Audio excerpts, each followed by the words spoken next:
ইসলামে বিজ্ঞানকে অপরিসীম গুরুত্ব দেওয়ার কারণ কি, এ ব্যাপারে স্যার বিস্তারিত বলবেন কিনা? জাযাকুমুল্লাহু খাইর, আপনি থাকুন আমাদের সাথে, আপনার প্রশ্নের উত্তর দেওয়া হবে ইনশাআল্লাহ। জি, তো ইসলাম বিজ্ঞানকে অপরিসীম গুরুত্ব দেওয়ার কারণ কি? একজন ভাই আমাদেরকে খুলনা থেকে প্রশ্ন করেছেন। যে আসলে যে ভাই এই প্রশ্নটি করেছেন আমি তাকে মোবারকবাদ জানাচ্ছি। আসলে বিজ্ঞান নিয়ে আলোচনা অনেক জায়গায় অনেকভাবে হয়, কিন্তু বিজ্ঞানকে কেন গুরুত্ব দিয়েছেন, দিস ইজ ভেরি ইম্পর্ট্যান্ট। আসলে আমাদের মুসলিম জাতির তো অবশ্যই যার সকল বিশ্বের মানুষকে জানা দরকার এ বিষয়ের উত্তর বিশেষ করে মুসলিম জাতির জানা দরকার। কারণ মুসলিম জাতি পৃথিবীতে একসময় শ্রেষ্ঠ ছিল বিজ্ঞানের সকল শাখায়, আর সেই মুসলিম জাতি বিজ্ঞানের সকল শাখায় চরমভাবে অধপতিত। কারণ কি? এই বিষয়ে কারণগুলো আমাদের জানা নাই, যে বিজ্ঞানকে কেন কোরআন এত গুরুত্ব দিয়েছে। বিজ্ঞানকে গুরুত্ব দেওয়ার এক নম্বর কারণ হচ্ছে আমাদের যে বিশ্বাস, যে ঈমান, এই ঈমান দৃঢ় করা।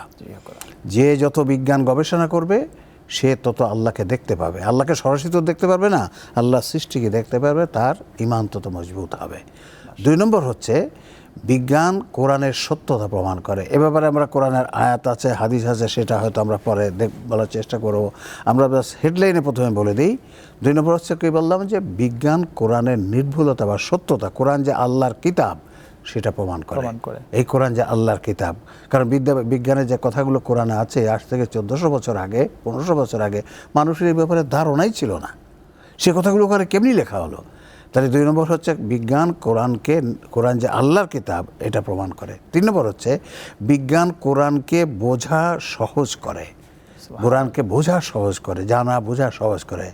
4 নম্বর হচ্ছে বিজ্ঞান হাদিসকে জানা বোঝা সহজ করে।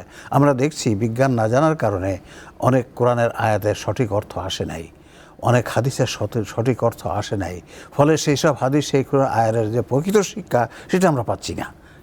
আবার দেখছি বিজ্ঞান মানুষ সৃষ্টির উদ্দেশ্য বাস্তবায়নে সহায়তা করে। আল্লাহ আমাদের যে উদ্দেশ্য সৃষ্টি করেছে সেই উদ্দেশ্য বাস্তবায়নের জন্য বিজ্ঞান অত্যন্ত গুরুত্বপূর্ণ। কোরআনের বিষয়ে সব লেখা আছে, হাদিস শরীফে আছে। ষষ্ঠ বিজ্ঞান এই যে মানুষ সৃষ্টির উদ্দেশ্য বাস্তবায়িত সমাজ টিকে থাকাকে সহায়তা করে।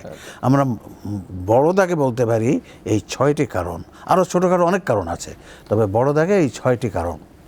জাযাকাল্লাহ, খুব চমৎকার বলছিলেন। তাহলে এই যে বিজ্ঞানের শাখা উপশাখা অনেক বিষয় রয়েছে, তাহলে বিভিন্ন বিজ্ঞানের মধ্যে ইসলামের মানুষের বিজ্ঞানের অবস্থান কোন পর্যায়ে?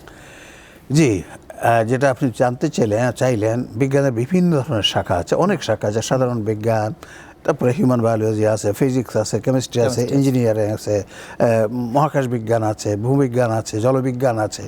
এর মধ্যে হিউম্যান বায়োলজি, মানব শরীর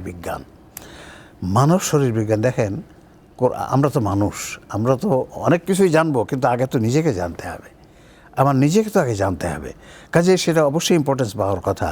2 নম্বর, কোরআন হাদিস তো মানুষকে নিয়ে, এটা তো পশুকে নিয়ে লেখা না, মানুষকে নিয়ে লেখা।